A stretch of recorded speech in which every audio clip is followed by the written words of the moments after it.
Dando sequência ao nosso estudo do livro Dramas da Obsessão, de Bezerra de Menezes, pela psicografia de Ivone do Amaral Pereira. Capítulo 13.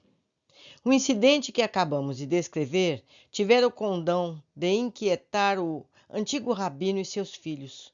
Todavia, comedidos e discretos, de início não revelaram as íntimas impressões, a fim de mutuamente não se desgostarem. Joel, o primogênito dentre os três irmãos, chamado Henrique após o batismo, desde algum tempo não considerava tranquilamente as atitudes excessivamente amáveis do inquisidor para com a sua Esther.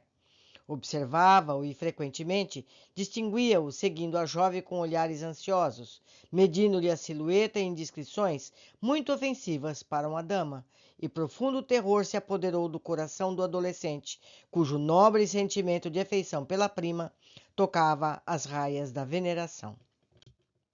Por outra noite de domingo, quando as mesmas indiscrições eram observadas pelo jovem Joel, pois, como sempre, Hildebrando exigia que Mariana as formosas canções e, após as ruidosas despedidas dos clérigos, já bastante excitados pelos vinhos das adegas do judeu, Joel, incapaz de calar por mais tempo as desconcertadoras impressões que o desorientavam, trocava confidências com o pai. Temo por nossa Esther, ó meu senhor pai. Frei Hildebrando é conscupiente e devasso. Sabemos que muitas jovens da nossa raça hão sido imoladas sob seus desregramentos sexuais, antes que a tortura dos tratos inquisitoriais e das fogueiras para sempre as libertassem da vergonha a que se viram atiradas.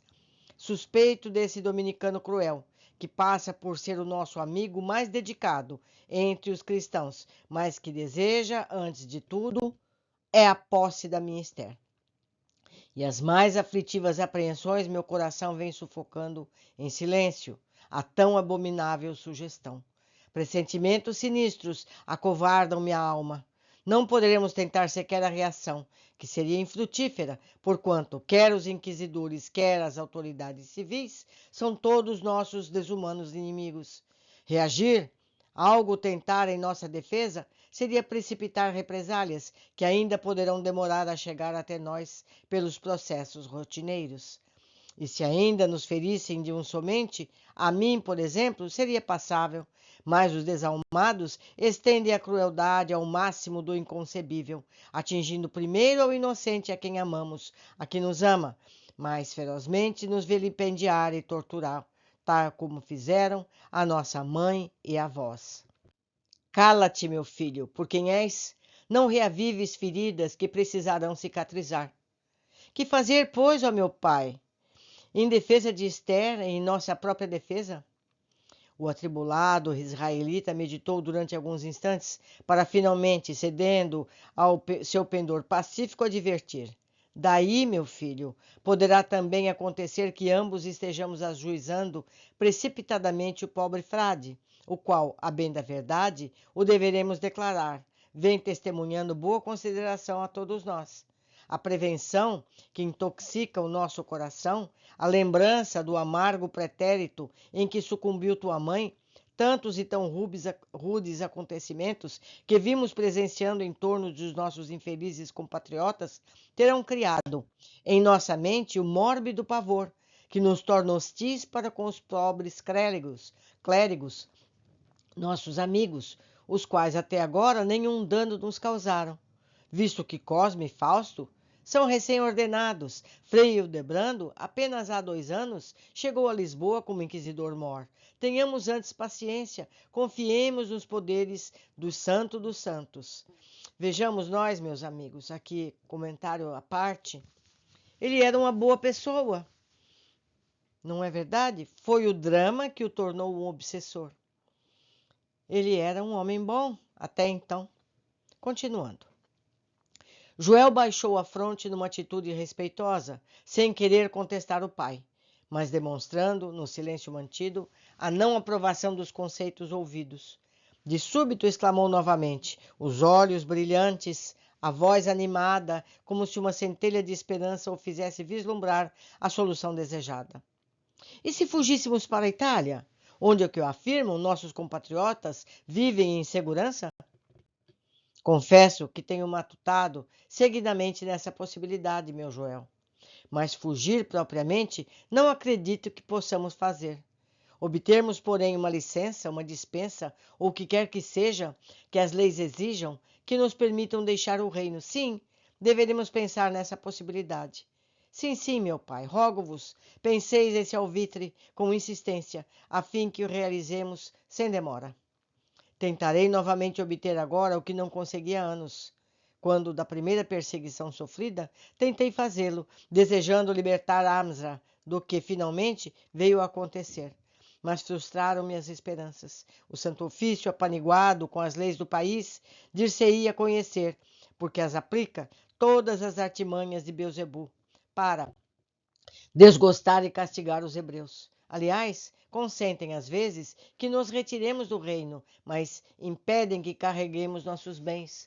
Tomam-nos os haveres, confiscam-nos. E como sairemos assim votados à mais extrema miséria?